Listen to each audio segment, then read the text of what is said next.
Welcome to Let Me Fix This. Enjoy the video. In this video, I will explain how to remove a Toyota Yaris door handle. Before starting, gather your tools.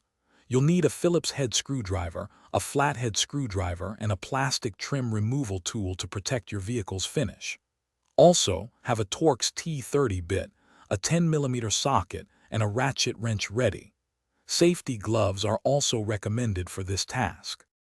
Next, we'll tackle the inner door panel. Begin by locating and removing the small plastic plug near the rear edge of the door. Inside, you'll find a Torx T30 screw. Loosen it completely.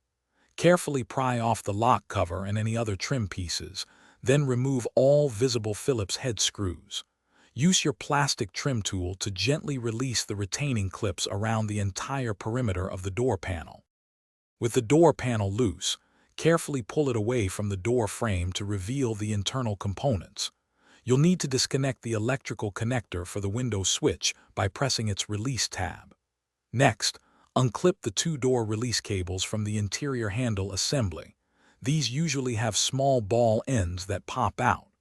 Finally, detach any other electrical plugs or wiring harnesses that are still connected to the panel. Now for the exterior handle itself. From inside the door, reach in and detach the control rod connected to the exterior handle mechanism. Once disconnected, slide the exterior door handle towards the rear of the door, then carefully pull it straight out from its mounting position. To reinstall, simply reverse these steps, ensuring all connections are secure, and the handle operates smoothly before fully reattaching the door panel. Thanks for watching. If you found this helpful, don't forget to like and subscribe.